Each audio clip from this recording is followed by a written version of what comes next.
साथियों, वर्ण मातृका चैनल में आपका स्वागत है। आपने हमारे पिछली वीडियो में विराम चिन्ह के कुछ भागों को देखा।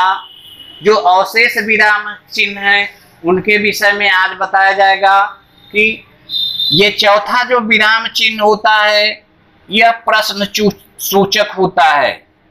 प्रश्न सूचक होता है। प्रयोग इसका दो स्थिति में, जब किसी वाक्य में प्रश्न किया जाता है, ठीक है, तब प्रश्न सूचक जो है चिन्ह को लगाया जाता है। यह दो स्थितियां होती हैं। एक संदेह की स्थिति होती है जिसमें हम चिन्ह जो है मध्य में लगा देते हैं। संदेह की स्थिति में जैसे वाक्य है संदेह की स्थिति में कि तस्कर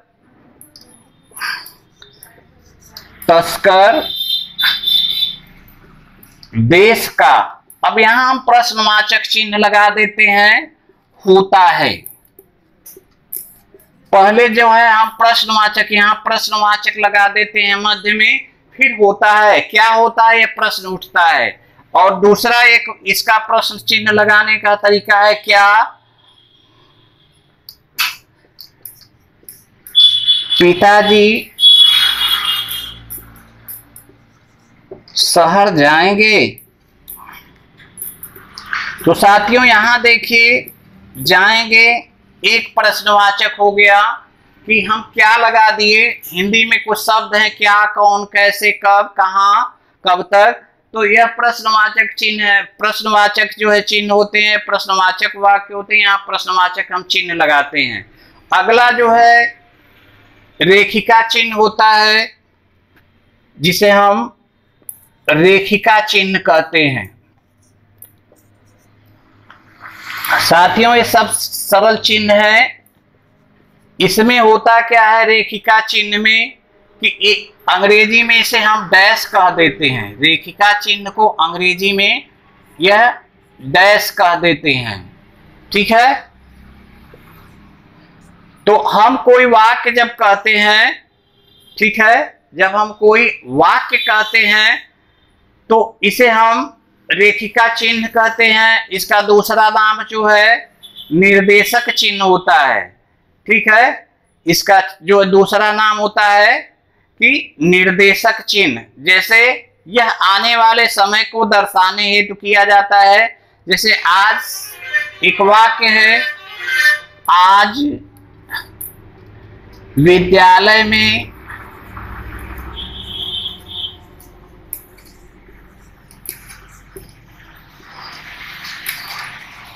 भिन्न भिन्न या निम्न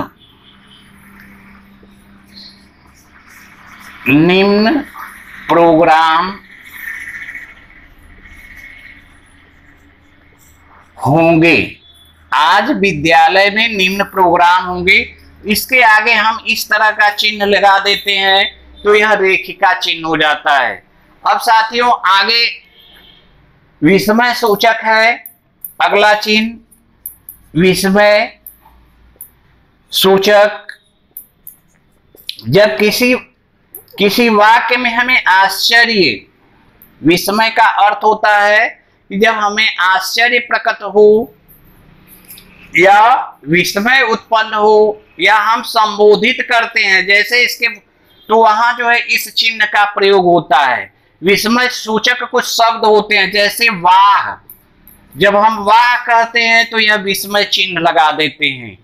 आहा लगा देते हैं हम जब किसी को देख करके या किसी के गुण को देख करके, अपने मित्र की को देख करके जब कहते हैं आहा, तब यहाँ लगा देते हैं। यह काश है, काश शब्द के आगे विस्मय चिन्ह लगता है। इसके बाद हिंदी में होता है कि हम किसी को जब पुकारते हैं हे राम, किसी का नाम लेते हैं, तब यह संबोधन का चिन्ह लग जाता है। कभी कभी यह अदृश्य होता है, ठीक है, कभी कभी यह अदृश्य होता है। जैसे कहा गया अध्यक्ष महोदय, अध्यक्ष महोदय, तो यहां भी हम इस चिन्ह को लगा देते हैं, जिसे हम प्रश्न सूचक, जिसे हम विस्मय सूचक या संबोधन करते हैं। अब साथियों जो है अगला जो चिन्ह है उपविराम है। उपविराम क्या होता है कि इसमें जो है विराम की जगह पर प्रयोग किया जाता है।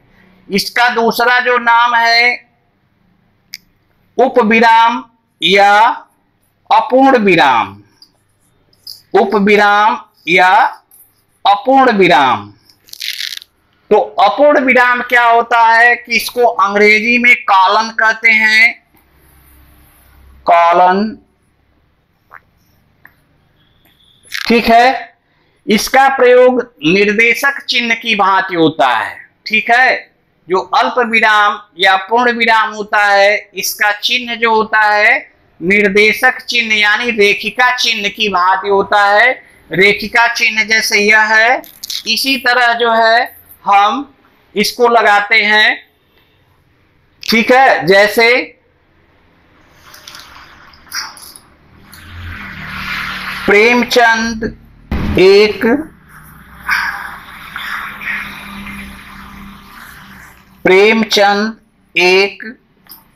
संपूर्ण अध्ययन, ठीक है।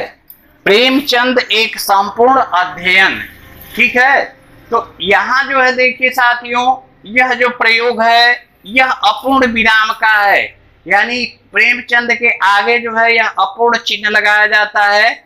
इसके बाद अगला विराम है सामासिक चिन्ह। आप इसका प्रयोग प्रायः बहुत करते हैं, सामासिक चिन्ह या योजक चिन्ह। सामासिक चिन्ह या योजक चिन्ह जिसे हम अंग्रेजी में कहते हैं हाइफन, जिसे अंग्रेजी में कहते हैं हाइफन। इसका चिन्ह इस तरह साथियों लगता है जो दो पदों को जोड़ता है, ठीक है। यह प्रायः किस में लगाया जाता है तो कहा गया द्वंद्व समास में लगाया जाता है। द्वंद्व और तत्पुरुष समास की पदों में लगाया जाता है। दो पदों में लगाया जाता है कि द्वंद्व समास में लगाया जाता है और तत्पुरुष समास के पदों में लगाया जाता है। जब तुलना की जाती है जैसे तुम सा, हम सा, ठीक है, तब इसका प्रयोग किया जाता है, ठीक है। जब हम दो लोगों का वह अंतर स्पष्ट करते हैं या जब द्वित्व शब्द होते हैं, द्वित्व शब्द का मतलब कि एक ही शब्द जो है बार बार आए, जैसे दिन दिन, ठीक है। क्षण क्षण, क्षण क्षण में जो है जब एक ही पद जो है दो बार जब आता है तब यह जो है सामासिक चिन्ह प्रयोग होता है। साथियों अब जो है हम बता दें आपको कि अगला जो चिन्ह है हमारा वह है संक्षेप सूचक चिन्ह। क्या होता है? संक्षेप सूचक चिन्ह।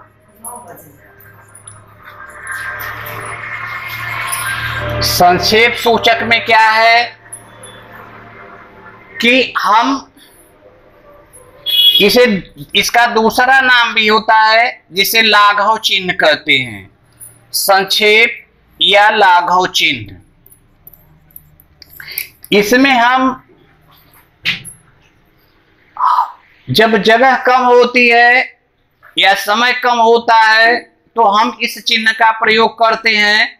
जैसे आपका है कि भगवान संपूर्णानंद, ऐसे लिख देते हैं, संपूर्णा लिख दिए, यहां लगा दीजिए। संस्कृत आपको लिखना है, संस्कृत हो गया। विश्वविद्यालय तो यहां विश्व लिख दिए, यहां आप जो है विद्यालय पूरा लिख दीजिए, ठीक है। वाराणसी। तो साथियों इस चिन्ह को हम कहते हैं संक्षेप सूचक चिन्ह या लाघव चिन्ह। इसके बाद अवतरण चिन्ह होता है,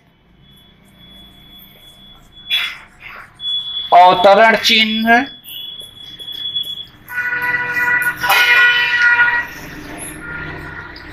अवतरण चिन्ह में क्या करते हैं, इसका दूसरा नाम है, देखिए अवतरण चिन्ह के साथ साथ इसे जो है उद्धरण भी कहते हैं। उद्धरण चिन्ह,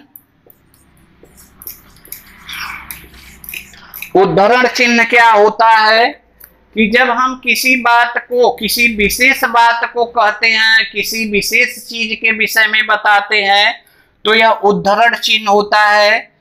ठीक है, जिसे हम इन्वर्टेड कामा, अंग्रेजी में जो है इसे कहा जाता है इन्वर्टेड कामा। जैसे लेखक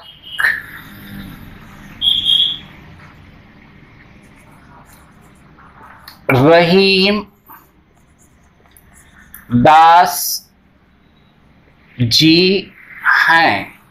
ठीक है, तो यहां जो है यह इन्वर्टेड कामा या अवतरण चिन्ह या उद्धरण चिन्ह लगाया जाता है। साथियों, अब इसका प्रयोग प्राय कहीं कहीं एक हो जाता है, जैसे तुलसीदास लिख देते हैं कि इसके लेखक तुलसीदास जी हैं। ठीक है, तो यहां देखिए साथियों एक ही चिन्ह लगा दिया जाता है, लेकिन कहा इसको यही जाता है कि उद्धरण चिन्ह या अवतरण चिन्ह। इसके बाद साथियों जब कोई विशेष बात कही जाती है तो यह कोष्ठक होता है। ठीक है, कोष्ठक आप चूंकि गणित के छात्र होंगे तो जरूर जानते होंगे कि विशेष बातों को कहने के लिए हम कोष्ठक का प्रयोग करते हैं। जैसे संज्ञा के 3 भेद हैं, जैसे देखिए वाक्य है संज्ञा के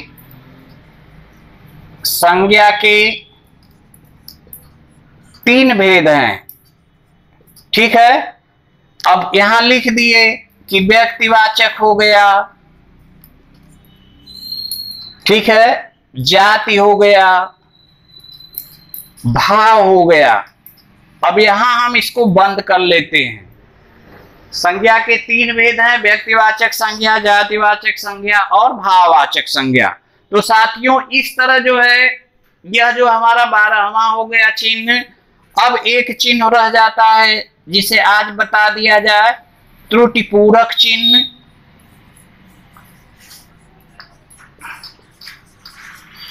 या हंस पद। साथियों इसका जो चिन्ह होता है यह नाम से है त्रुटिपूरक। जहां हमसे कुछ शब्द, जिन वाक्यों में या किन्हीं वाक्यों में हमारा जो है कुछ शब्द छूट जाता है, तब ऐसी स्थिति में इस चिन्ह का प्रयोग किया जाता है। साथियों यह इस तरह होता है, हम इसको लगाते हैं, उस लाइन में इस चिन्ह को लगा देते हैं, तो यह जो है दर्शाता है कि इसमें कोई शब्द छूटा हुआ है और इसके ऊपर हम जो है उस पद को लिख देते हैं। जैसे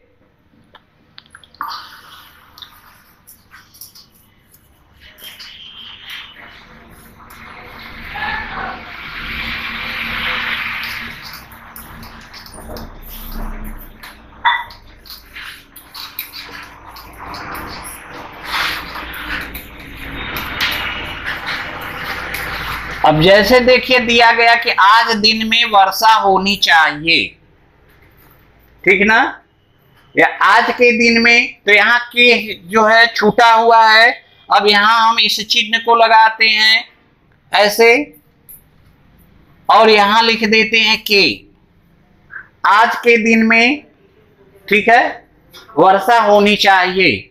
तो ऐसे वाक्यों में चूंकि आपको समझाया जा रहा है कि इसका प्रयोग कहाँ होगा, तो इसको लगा करके हम इस चिन्ह को लगा देते हैं। तो इस तरह जो है यह त्रुटिपूरक चिन्ह या हंसवाचक चिन्ह हो जाता है। तो साथियों आज का वीडियो यही समाप्त होता है। आपसे अपेक्षा की जाती है कि आप इस वीडियो को जरूर देखेंगे और हमारे वीडियो को लाइक करेंगे, सब्सक्राइब करेंगे। धन्यवाद।